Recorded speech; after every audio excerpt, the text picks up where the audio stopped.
बिस्मिल्लाहिर्रहमानिर्रहीम। शुरू अल्लाह तबारक व तआला के नाम से जो बड़ा मेहरबान निहायत रहम करने वाला है। अल्लाह ताला ने कुरान करीम में जिन अम्बिया कराम के सबक आमोज वाक़यात का जिक्र फरमाया है, उन्हीं में से एक हज़रत ज़िक्रिया अलैहिस्सलाम भी हैं। इरशाद प्यारी ताला है, और ज़िक्रिया अलैहिस्सलाम और यहया अलैहिस्सलाम और ईसा अलैहिस्सलाम और इलियास अलैहिस्सलाम ये सब नेकोकारों में से हैं। हज़रत ज़िक्रिया अलैहिस्सलाम हज़रत सुलेमान बिन दाऊद अलैहिस्सलाम की औलाद में से थे।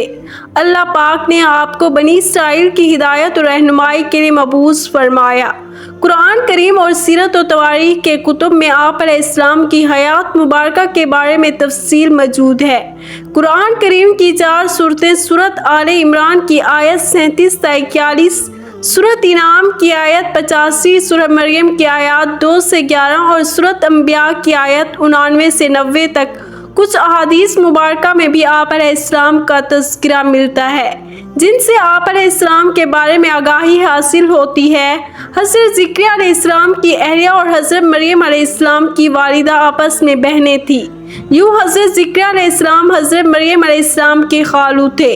आप अलैहिस्सलाम नबी होने के अलावा बैतुल मुक़द्दस के इमाम, खादिम और एक रूहानी शख्सियत थे। लूका की इंजील में इस मुंसिब को काहिन कहा गया है। दरअसल बनी इसराइल में काहिन एक मजहबी और रूहानी ओहदा था, जिसके जरिए हैकल सुलेमानी और बैतुल मुक़द्दस के मजहबी रसूमात को अंजाम देना था।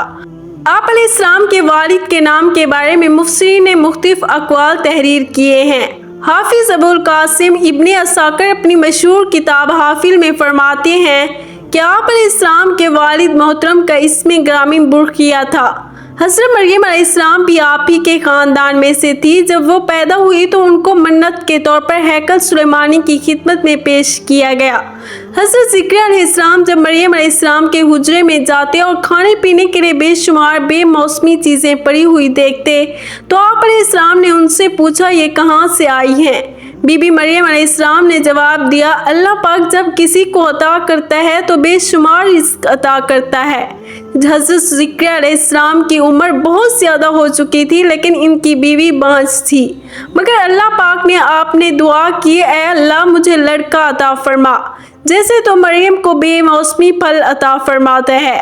अल्लाह पाक ने आप अलैहिस्सलाम की दुआ को कबूल किया और आपको एक बेटा अता किया, जिसका नाम आप अलैहिस्सलाम ने यहया रखा। आप अलैहिस्सलाम का पेशा बुढ़ाई था। इसराइल के लोगों ने आप अलैहिस्सलाम को शहीद किया। आपकी शहादत का वाक़या अपने बेटे की शहादत से जुड़ा है। वाक़या कुछ इस तरह है कि अल्लाह पाक ने हज़रत ज़िक्रिया अलैहिस्सलाम को बुढ़ापे में एक लड़के से नवाजा। इनका नाम अल्लाह के हुक्म से आप अलैहिस्सलाम ने यहया अलैहिस्सलाम रखा। वो भी अल्लाह पाक के पैगम्बर बने। वो बड़े नेकोकार पैगम्बरों में से थे। आप अलैहिस्सलाम की कब्र शाम में इल्या में है। हज़रत यहया अलैहिस्सलाम के ज़माने में एक बादशाह था, जिसकी बीवी बहुत ही बूढ़ी हो गई थी। इस बुढ़िया की पहले ख़ानदान से एक जवान लड़की थी। इस बुढ़िया को ये डर पैदा हो गया कि कहीं ऐसा न हो बादशाह किसी और औरत से शादी करने मेरी सल्तनत जाती रहे। इसने सोचा कि मैं अपनी बेटी का निकाह इसी बादशाह से कर देती हूँ, इस तरह सल्तनत हाथों में ही रहेगी। एक दिन इसने हज़रत यहया अलैहिस्सलाम से पूछा, क्या मैं ये कर सकती हूँ? हज़रत यहया अलैहिस्सलाम ने फरमाया, ये निकाह जायज़ नहीं है, बल्कि गुनाह और हराम है। वो बुढ़िया आप अलैहिस्सलाम से नाराज़ होकर चली गई। वो औरत आप अलैहिस्सलाम की दुश्मन बन गई। वो हर वक्त आप अलैहिस्सलाम को कत्ल करने की कोशिश में लगी रहती। एक दिन मलका ने बादशाह को शराब पिलाई और इसके सामने अपनी बेटी को बदकारी के लिए पेश किया। जब बादशाह बेटी की तरफ माइल हुआ तो इस बुढ़िया ने कहा, मैं तो बेटी का निकाह आपसे करना चाहती हूँ, मगर हज़रत यहया अलैहिस्सलाम इसको नाजायज़ और गुनाह कहते हैं। वो इस निकाह की इजाज़त नहीं दे रहे। बादशाह ने हज़रत यहया अलैहिस्सलाम से पूछा। आप अलैहिस्सलाम ने जवाब दिया, बादशाह सलामत, आपकी हकीकी बेटी की तरह आप पर हराम है। बादशाह ने जिलाद से हज़रत यहया अलैहिस्सलाम को शहीद करा दिया। जब हज़रत यहया अलैहिस्सलाम को शहीद किया गया तो आप अलैहिस्सलाम की खोपड़ी से आवाज़ आई, ए बादशाह, आपकी हकीकी बेटी की तरह ये लड़की तुम पर हराम है। حضرت یحییٰ علیہ السلام کو شہید کیا گیا۔ ان کے والد جو کہ نبی تھے حضرت ذکر علیہ السلام بہت ہی بوڑھے تھے۔ بنی اسرائیل میں ذکر علیہ السلام کے 2 انبیاء گزرے ہیں، ایک کا ذکر قرآن پاک میں آیا ہے اور دوسرے کا ذکر قرآن پاک میں نہیں آیا۔ یہ وہ ذکر علیہ السلام ہیں جو حضرت یحییٰ علیہ السلام کے والد تھے۔ قرآن پاک میں صرف ان کا ذکر ہی کیا گیا ہے۔ حضرت مریم علیہ السلام کے خالو حضرت عیسیٰ علیہ السلام کے زمانے کے نبی تھے۔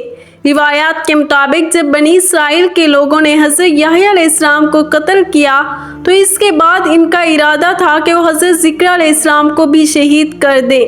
جب حضرت ذکر علیہ السلام وہاں سے بھاگے تو راستے میں ان کو ایک درخت نظر آیا تو انہوں نے اس درخت سے پناہ مانگی، وہ درخت پھٹ گیا۔ آپ علیہ السلام درخت کے اندر داخل ہو گئے۔ آپ علیہ السلام کا دامن تھوڑا سا باہر رہ گیا۔ شیطان نے ان لوگوں کو کہا کہ حضرت ذکر علیہ السلام اس درخت کے اندر موجود ہیں۔ ان لوگوں نے اس درخت کو آرے سے چیر ڈالا، جس وجہ سے حضرت ذکر علیہ السلام کے بھی جسم کے 2 حصے ہو گئے۔ اس طرح انہوں نے آپ علیہ السلام کو بھی شہید کر ڈالا۔ اس بادشاہ کا نام بخت نصر تھا جو اپنی ہی بیٹی سے شادی کرنا چاہتا تھا۔ اس کی بیوی نے اپنے شوہر بادشاہ کو شراب کے نشے میں حضرت یحییٰ علیہ السلام کو شہید کروا دیا۔